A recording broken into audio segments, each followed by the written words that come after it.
যদি এখানে মঞ্চে উঠে বলে বুখারীতে জাল হাদিস আছে, মানবেন? তাকে সত্যবাদী মানবেন না মিথ্যাবাদী মানবেন? আল্লাহ বলেছেন ইয়া আইয়ুহাল্লাযীনা আমানুত্তাকুল্লাহ, তোমরা আল্লাহকে ভয় পাও ও মুমিন মুসলমানেরা, ওয়া কুনু মা'আস সাদিকিন, তোমরা সত্যবাদীদের সঙ্গী হও, ওয়া কুনু মা'আল কাযযাবিন, মিথ্যুকদের সঙ্গী হও। একথা আল্লাহ বলেছেন? জালিয়াতের সঙ্গী হতে বলেছেন? প্রতারকদের সঙ্গী হতে বলেছেন? ধোঁকাবাজদের সঙ্গী হতে বলেছেন? বুখারীর হাদিসকে যে জাল বানায় তার সঙ্গী হতে বলেছেন? সবাই পিছন থেকেও বলতে হবে, যে ব্যক্তি বুখারীর হাদিসকে জাল বলবে, বুখারীর রাবীদেরকে মিথ্যুক বলবে, বুখারীর রাবীদেরকে কাযযাব বলবে, বুখারীর রাবীদেরকে শিয়া বলবে, সেই সকল বাটপারদের মিছিলে কে কে শামিল হতে চান একটু হাত উঠে দেখান। কেউ আছেন? ওই সকল ধোঁকাবাজ শায়েখদের সাথে কেউ থাকবেন? যদি কোনো শায়েখ বুখারীর রাবীকে মিথ্যুক বলে, সে সত্যবাদী হবে না মিথ্যুক? বুখারীর হাদিসকে কেউ যদি জাল বানায়, ওই ব্যক্তি সত্যবাদী না বাটপার? আপনারা কি বাটপারের সঙ্গী হবেন না সত্যবাদীদের সঙ্গী হবেন? কার সঙ্গী হবেন? তাদের ওয়াকুনু মা'আস সাদিকিন, সত্যবাদীদের সঙ্গী হয়ে যাও। তো এই বইয়ের নাম বলছিলাম তারাবির রাকাত সংখ্যা, বিস্তারিত আলোচনা করার সুযোগ নাই। এই পৃষ্ঠার ছত্রে ছত্রে এরকম অসংখ্য জালিয়াতি আর মিথ্যার নজির এই মুজাফফর বিন মুহসিন করেছে, যা আপনারা আমাদের মতো সাধারণ মানুষদের, আপনাদের মতো সাধারণ মানুষদের কল্পনাও আসতে পারে। আমি কয়েকটা নজির শুধুমাত্র আমি দেখাই, এবং এর যে কত প্রকার আহমকি আর বোকামি হাদিস সম্পর্কে আছে, এই ব্যাপারে আপনারা বিস্তারিত জানতে হলে আমাদের উস্তাদ মুহতারাম হযরত আব্দুল মতিন দামাত বারাকাতুহুমের নতুন লিখিত গ্রন্থ দলিল সহ নামাজের মাসাইল, যেটি মার্কেটে এসেছে 600 পৃষ্ঠার, ওই বইটা আপনারা পড়লে দেখতে পাবেন, যেই বইয়ের হযরত মুজাফফর বিন মুহসিনের পোস্টমর্টেম করে ছেড়েছেন ইনশাআল্লাহ। এই বইটা আপনাদের সুযোগ থাকে বইটা কিনবেন, দলিল সহ নামাজের মাসাইল, আমাদের উস্তাদ মুহতারাম আব্দুল মতিন দামাত বারাকাতুহুমের লেখা। তা আমি কয়েকটা বিষয় দেখাই। আপনারা আগেই স্বীকার করেছেন, কোন ব্যক্তি যদি বুখারীর হাদিসকে মিথ্যুক বলে, সে সত্যবাদী না মিথ্যুক? এরকম জালিয়াত শায়েখদের আপনারা সঙ্গী হবেন না, তাদেরকে বয়কট করবেন? করবেন তো? আচ্ছা, আমি আপনাকে দেখাই এই বইয়ের মুজাফফর বিন মুহসিন সাহেব 41 নম্বর পৃষ্ঠা। কত নম্বর পৃষ্ঠা? বইটার লেখক কি আমরা না মুজাফফর বিন মুহসিন? নাম যেন কি লিখছে 41 নম্বর পৃষ্ঠা। নাফে ইবনু ওমর বলেন, ইবনু আবি মুলাইকা রমজান মাসে আমাদের সাথে 20 রাকাত সালাত আদায় করতেন। তাহলে এই হাদিসটা কয় রাকাতের পক্ষে হাদিস হলো? ইন্না লিল্লাহ, 20 রাকাতের পক্ষে হাদিস এসে গেছে। এখন এই হাদিসকে কি বানাইতে হবে? জাল বানাইতে হবে না? হ্যাঁ, বই লিখছে জাল হাদিসের কবলে রাসূলুল্লাহর নামাজ, মুজাফফর বিন মুহসিন। আসলে জাল হাদিসের কবলে না, এই কপাল পুরা মুজাফফর বিন মুহসিনের কবলে আমার নবীর নামাজ পড়ে গেছে।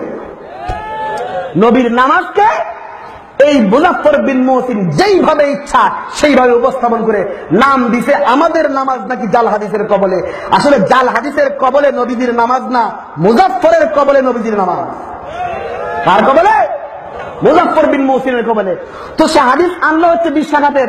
এখন এই হাদিস তো এর পক্ষে হলো না বিপক্ষে হলো? পক্ষে। 20 রাকাতের হাদিস না, সুতরাং এই হাদিসে কি বানাইতে হইব? জাল বানাইতে হবে। এখন জাল বানাইতে গিয়ে ডানেও দেখা নাই বামেও দেখা নাই, দৌড় দিছে। দৌড় দিয়ে কি লেখে? তাহকিক বর্ণনাটি জাল, বর্ণনাটি। কারণ কি? এর সনদে ইবনু আবি মুলাইকা নামক একজন পরিত্যক্ত রাবী রয়েছেন। ইবনু আবি মুলাইকা নামক একজন পরিত্যক্ত রাবী। এরপরে কান্দে এরপরে লিখছে ইমাম বুখারী নাকি বলেছেন সে হাদিস জালকারী। সে হাদিস ইবনু আবি মুলাইকা কি কারী? 41 নম্বর পৃষ্ঠা মুজাফফর বিন মুহসিনের বই। আচ্ছা, কি বোঝা গেল? ইবনু আবি মুলাইকা যদি কোন হাদিস বর্ণনা করে সেটা সত্য থাকবে না, জাল হয়ে যাবে? জাল না? আচ্ছা, তাহলে চলেন আমরা একটু দেখি। এই যে আমার হাতে যে বুখারী শরীফটা দেখতে পাচ্ছেন, এই বুখারী শরীফটা কিন্তু আমরা লিখি নাই, এটা লিখেছেন কথিত আহলে হাদিস লা মাযহাবী শায়েখরা।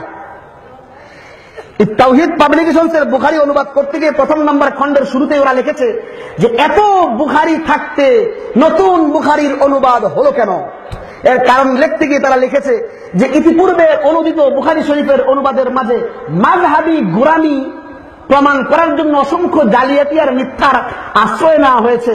তো এই মিথ্যাচার থেকে বাঁচতে একদম সহিহ হাদিসের সহিহ অনুদিত বুখারী আপনাদের উপস্থাপন করার জন্য দেওয়ার জন্য আমরা সহিহুল বুখারীর তাওহীদ পাবলিকেশনস থেকে নতুন বই বের করলাম।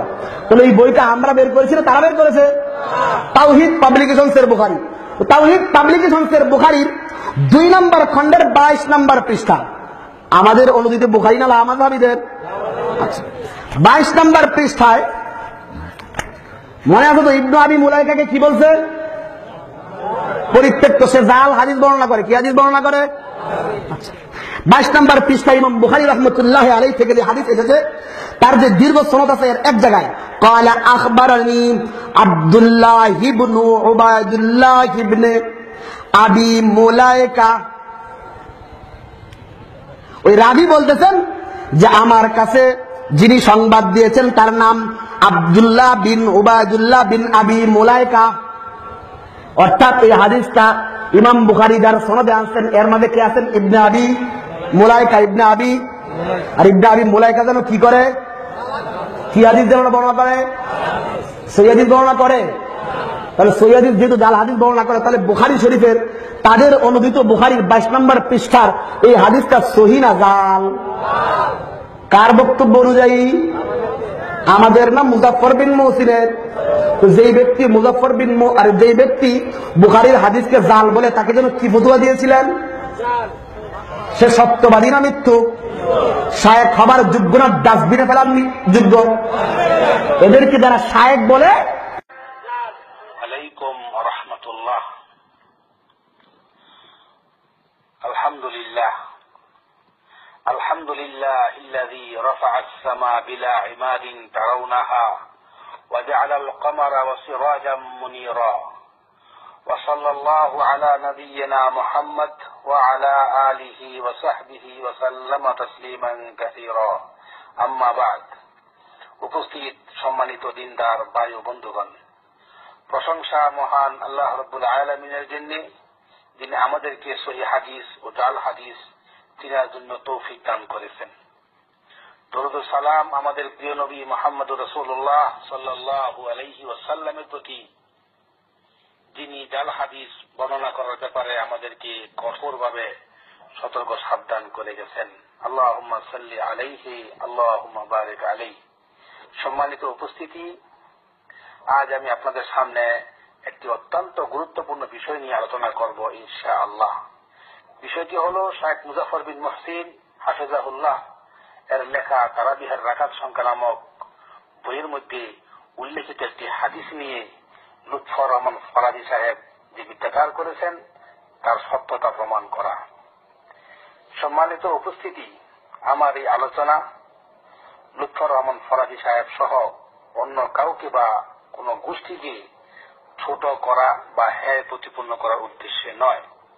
হাদিসে রাসূল আল মুসলিমু আখুল মুসলিম লা ইয়াজলিমুহু ওয়া লা ইয়াখযুলুহু ওয়া লা ইয়াহকিরুহু, রাওয়াহু মুসলিম। অর্থাৎ এক মুসলিম অপর মুসলিমের ভাই। একজন মুসলিম অপর মুসলিমকে অত্যাচার করবে না, হ্যায় প্রতিপন্ন করবে না এবং তুচ্ছ জ্ঞান করবে না। তাই আমি কোন মুসলিম ভাইকে জুলুম করতে চাই না এবং হ্যায় প্রতিপন্ন করতে চাই না, বরং আমার উদ্দেশ্য হল সত্যকে সত্য বলে প্রমাণ করা এবং যারা ভুলের মধ্যে আছে তাদের সংশোধন করা। তাই আমি বলবো, শুআয়ব আলাইহিস সালাতু ওয়াস সালামের সেই কথা যা তিনি তার কওমকে বলেছিলেন, আল্লাহ সুবহানাহু ওয়া তাআলা সেই কথাকে কুরআনুল কারীমে উল্লেখ করে বলেন, ইন উরিদু ইল্লাল ইসলাহ। অর্থাৎ শুআয়ব আলাইহিস সালাতু ওয়াস সালাম তার জাতিকে বলেছিলেন, হে আমার কওম, আমি এসেছি শুধুমাত্র কেবলমাত্র তোমাদের ভুল সংশোধন করতে। তাই আমার উদ্দেশ্য ঠিক তাই, কাউকে ছোট করা নয় বরং সংশোধন করা। তাই আমি ইনশাআল্লাহ তাআলা নিরপেক্ষ মন নিয়ে সত্যকে সত্য বলে প্রমাণ করার চেষ্টা করব ইনশাআল্লাহ। আপনাদের প্রতিও আমার বিনীত অনুরোধ থাকবে, আপনারাও নিরপেক্ষ মন নিয়ে সত্যটাকে বোঝার চেষ্টা করবেন ইনশাআল্লাহ। বিষয়টি হল শেখ মুজাফফর বিন মুহসিন তারাবি নামাজ 8 রাকাত প্রমাণ করার জন্য তারাবিহের রাকাত সংখ্যা নামক একটি বই লিখেছেন। সেই বইয়ের মধ্যে শেখ মুজাফফর বিন মুহসিন মুসান্নাফে ইবনু আবি শাইবার বরাত দিয়ে তারাবি নামাজ 20 রাকাত সংক্রান্ত একটি হাদিস উল্লেখ করেছেন। সেই সাথে শেখ মুজাফফর বিন মুহসিন অনেক মুহাদ্দিসিনে কেরামের কৌল উল্লেখ করে দলিল আদিল্লা দ্বারা প্রমাণ করেছেন যে তারাবি নামাজ 20 রাকাত সংক্রান্ত সেই হাদিসটি জাল। আর হাদিসটি জাল হওয়ার কারণ হল হাদিসটিতে ইবনু আবি মুলাইকা নামে একজন রাবী আছে যে মুহাদ্দিসিনে কেরামের নিকট নির্ভরযোগ্য নয় বরং পরিত্যক্ত। দুঃখের বিষয় হল এই পরিত্যক্ত রাবী ইবনু আবি মুলাইকার নামের সাথে মিল রয়েছে সহিহ বুখারীর একজন রাবীর নামের সাথে, অর্থাৎ সহিহ বুখারীতেও ইবনু আবি মুলাইকা নামে একজন রাবী রয়েছেন যাকে ইমাম বুখারী রাহমাতুল্লাহি আলাইহি 90 বারের বেশি উল্লেখ করেছেন সহিহ আল বুখারীতে। কিন্তু অত্যন্ত দুঃখের বিষয় হল এই দুই কিতাবের দুইটি হাদিসের রাবী দুইজন, কিন্তু লুৎফর রহমান ফরাজি সাহেব এই দুজন রাবীকে একজন গণ্য করে হাজারো জনতার সামনে ভাষণ দিয়ে জাতিকে বুঝাতে চেয়েছেন যে শেখ মুজাফফর বিন মুহসিন বুখারী হাদিসকে জাল সাব্যস্ত করেছেন। এই হল লুৎফর রহমান ফরাজি সাহেবের মিথ্যাচার। কিন্তু আমি বলবো শেখ মুজাফফর বিন মুহসিন বুখারীর হাদিসকে জাল সাব্যস্ত করেনি, বরং লুৎফর রহমান ফরাজি সাহেব মুসান্নাফ ইবনু আবি শাইবার সেই হাদিসটি যেটি মুজাফফর বিন মুহসিন হাফিজাহুল্লাহ তার কিতাব তারাবি রাকাত সংখ্যা নামক বইয়ে উল্লেখ করেছেন, সেই জাল হাদিসটিকে উনি সহি সাব্যস্ত করার অপচেষ্টা করেছেন। ওনার বক্তব্যের তাই প্রমাণ হয় যা আপনারা এইমাত্র শুনলেন। লুৎফর রহমান ফরাজি সাহেবের বক্তব্যের উদ্দেশ্য হল মুসলিম উম্মাহ জানে যে আকাশের নিচে কুরআনুল কারীমের পরে সবচেয়ে সহি কিতাব হল সহিহ আল বুখারী। সহিহ আল বুখারীতে উল্লেখিত সবকটি হাদিস বিশুদ্ধ এবং সহি, এবং বুখারীর সমস্ত রাবীগণ যারা আছেন সকলেই বিশ্বস্ত এবং নির্ভরযোগ্য। অতএব ইবনু আবি শাইবাতে বর্ণিত তারাবি নামাজ 20 রাকাত সংক্রান্ত হাদিসটির রাবীও হলেন বুখারীর রাবী ইবনু আবি মুলাইকা। অতএব 20 রাকাতের হাদিসটি সহি। এই হল লুৎফর রহমান ফরাজি সাহেবের বক্তব্যের উদ্দেশ্য।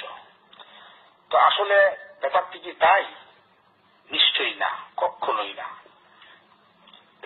আর এই ব্যাপারটা জানাও একজন আলেমের জন্য খুব কঠিন ব্যাপার নয়। রাবীদের যে সকল জীবনী গ্রন্থ রয়েছে সেগুলি একটু পড়লেই এই বিষয়টা পরিষ্কারভাবে জানা যেত। দুঃখের বিষয় হল লুৎফর রহমান ফরাজি সাহেব যদি এই কিতাবগুলি একটু দেখতেন, যেমন মিজানুল ইতিদাল, তাহজিবুত তাহজিব, তাহলে ওনার দ্বারা এত বড় পদস্খলন হতো না। তো যাই হোক প্রিয় বন্ধুগণ, রাবীদের জীবনী গ্রন্থ যেমন বললাম মিজানুল ইতিদাল, তাহজিবুত তাহজিব, এই সকল গ্রন্থ থেকে ইবনু আবি মুলাইকার পরিচয় সম্পর্কে যা জানা যায় তা হল শেখ মুজাফফর বিন মুহসিনের লেখা কিতাব তারাবি রাকাত সংখ্যা বইয়ে উল্লেখিত হাদিসের রাবী ইবনু আবি মুলাইকার পূর্ণ নাম হল আব্দুর রহমান ইবনু আবি বকর ইবনু আবু মুলাইকা।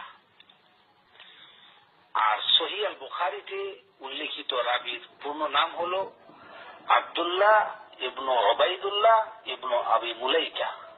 তাহলে এখন কথা স্পষ্ট যে দুই হাদিসের রাবী দুইজন, একজন নয়। একজনের নাম হল আব্দুল্লাহ যিনি বুখারীর রাবী, অন্যজনের নাম হল আব্দুর রহমান যিনি তারাবি রাকাত সংখ্যা বইয়ের উল্লেখিত হাদিসের রাবী। মজার খবর হল এই দুইজন রাবীর দাদা হলেন একজন যার নাম হল আবু মুলাইকা। আশা করি বিষয়টা স্ফূর্ত হয়েছে আপনাদের নিকটে। তো এখন কথা হলো, তারাবিয়া রাকাত সংখ্যা বইয়ে উল্লেখিত হাদিসের রাবি আব্দুর রহমান ইবনু আবু বকর ইবনু আবু মুলাইকাকে মৃত্যু বলার কারণে লুৎফর রহমান ফরাজি সাহেব শেখ মুজাফফর বিন মুহসিনকে বাটপার বলেছেন, দাজ্জাল বলেছেন এবং আরো অনেক নিম্নমানের ভাষায় গালিগালাজ করেছেন। আমি বলবো, লুৎফর রহমান ফরাজি সাহেবের এই গালাগালির বাগী শেখ মুজাফফর বিন মুহসিন একা নয়, বরং ইমাম বুখারী রাহমাতুল্লাহ আলাইহি সহ আরো অনেক মুহাদ্দিসিনে কেরামও এই গালাগালির বাগী হয়েছেন। কেননা তারাবিয়া রাকাত সংখ্যা বইয়ের উল্লেখিত হাদিসের রাবি সম্পর্কে, অর্থাৎ আব্দুর রহমান ইবনু আবু বকর ইবনু আবু মুলাইকা সম্পর্কে মুহাদ্দিসিনে কেরাম অনেক মন্তব্য করেছেন। কেউ বলেছেন সে মিথ্যুক, কেউ বলেছে সে পরিত্যক্ত, কেউ বলেছে সে মুনকার। যেমন ইমাম বুখারী রাহমাতুল্লাহ আলাইহি বলেছেন এই আব্দুর রহমান সম্পর্কে, সে জাহেবুল হাদিস, সে হাদিস জালকারী, অর্থাৎ সে জাল হাদিস গর্ত, সে মিথ্যা হাদিস গর্ত, সে মিথ্যুক। এই কথাটি রয়েছে মিজানুল ইতিদাল দ্বিতীয় খণ্ডের 550 পৃষ্ঠা। এমনিভাবে ইমাম নাসাই রাহমাতুল্লাহ আলাইহি বলেন এই আব্দুর রহমান সম্পর্কে, সে মাতরুকুল হাদিস, অর্থাৎ হাদিসের ক্ষেত্রে সে পরিত্যক্ত। এই কথাটিও রয়েছে মিজানুল ইতিদাল দ্বিতীয় খণ্ডের 550 পৃষ্ঠা। এমনিভাবে ইমাম আহমদ ইবনে হাম্বল রাহমাতুল্লাহ আলাইহি বলেন এই আব্দুর রহমান সম্পর্কে সে মুনকারুল হাদিস। এই কথাটি রয়েছে তাহজিবুত তাহজিব 6ষ্ঠ খণ্ডের 133 পৃষ্ঠা। এরকম আরো অনেক মুহাদ্দিসিনে কেরাম এই আব্দুর রহমান সম্পর্কে মন্তব্য করেছেন। অতএব লুৎফর রহমান ফরাজি সাহেবের বাসায় তারা সবাই বাটপার ও দাজ্জাল। ইন্না লিল্লাহি ওয়া ইন্না ইলাইহি রাজিউন। তো যাই হোক, প্রিয় বন্ধুগণ, সব মিলিয়ে কথা হলো, আশা করি আমার এই সংক্ষিপ্ত আলোচনায় আপনারা ব্যাপারটা বুঝতে পেরেছেন যে ইবনু আবু মুলাইকা একটি নাম হলেও এই নামটি দুইজনের, অর্থাৎ এখানে দুইজন রাবী, একজন নয়। আশা করি বুঝতে পেরেছেন। লুৎফর রহমান সাহেব আলোচনা করে তা পেলেন সেটা কি, অর্থাৎ উনি পরিশ্রম করেছেন, শরীয়ত ওনাকে কি দিয়েছেন। সেটা হলো, 1 নম্বরে আমি বলবো, ওনার উদ্দেশ্য ছিল জাল হাদিসকে সহি সাব্যস্ত করা।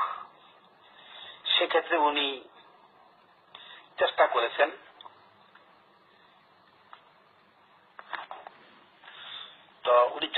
অন্যের উপরে তোহমত দিয়ে। তো যাই হোক, সেদিকে আর যাচ্ছি না। তো কথা হলো, ওনার চেষ্টা ছিল সার্বিক যেটা, সেটা হলো তারাবি নামাজের 20 রাকাতের হাদিসটি সহিহ, কিন্তু হাদিসটি মূলত জাল। সেই জাল হাদিসটিকে উনি সহিহ সাব্যস্ত করার চেষ্টা করেছিলেন, অর্থাৎ উনি জাল হাদিস বর্ণনা করেছেন জাতির সামনে নবীর হাদিস বলে। আর যারা এমনটা করে তাদের সম্পর্কে আল্লাহ রাসূল সাল্লাল্লাহু আলাইহি ওয়াসাল্লাম কি বলেছেন? আন আবি হুরায়রা রাদিয়াল্লাহু আনহু আন্না রাসূলুল্লাহ সাল্লাল্লাহু আলাইহি ওয়াসাল্লাম قال মান কাযাবা আলাইয়া মুতাআম্মিদান ফালিয়াতাবাওয়া মাকআদাহু মিনান নার, রাওয়াহু মুসলিম। অর্থাৎ যে ব্যক্তি জেনে শুনে আমার পক্ষ থেকে মিথ্যা প্রচার করে সে যেন তার স্থান জাহান্নামে করে নেয়। তো আমি বলবো, যেহেতু লুৎফর রহমান সাহেব আলেমের দাবিদার, তাহলে উনি জেনে শুনে করেছেন এবং উনি জানতে পারলেন যে উনি কোথায় চলে গেছেন। আর যদি বলা হয় যে উনি এই কাজটা করেছেন অজ্ঞতাবশত, মূর্খতাবশত, তাহলে বলবো যে ওনাকে স্বয়ং আল্লাহ রাব্বুল আলামিন ধমক দিয়ে হুঁশিয়ার করছেন, ওয়ালা তাকফু মা লাইসা লাকা বিহি ইলম। অর্থাৎ যে বিষয়ে তোমার জ্ঞান নেই সে বিষয়ে তুমি থেমে যাও, সামনে অগ্রসর হয়েও না। তাই আমি বলবো ওনাকে হুঁশিয়ার হওয়া উচিত, সাবধান হওয়া উচিত। দ্বিতীয় কথা হলো, লুৎফর রহমান ফরাজি সাহেব বললেন যে শেখ মুজাফফর বিন মুহসিন মিথ্যুক এবং দাজ্জাল। কেরামও দাজ্জাল হয়েছেন। এক্ষেত্রে কথা হলো, মুসলিম উম্মাহ জানে যে দাজ্জাল হবে, সে হবে কাফের। অতএব কাউকে দাজ্জাল বলা মানে কাফের বলার শামিল, একই কথা। অতএব কোন মুসলিমকে কাফের বললে তার পরিণতি কি হয়, আসুন জেনে নেই হাদিস থেকে। عن أبي هريرة رضي الله عنه أن رسول الله صلى الله عليه وسلم قال: إذا قال الرجل لأخيه يا كافر فليتباء به فقد باء به أحدهما رواه البخاري।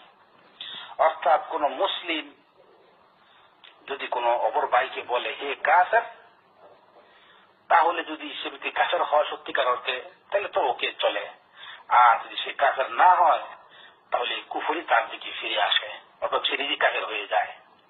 আল্লাহ পাক আমাদেরকে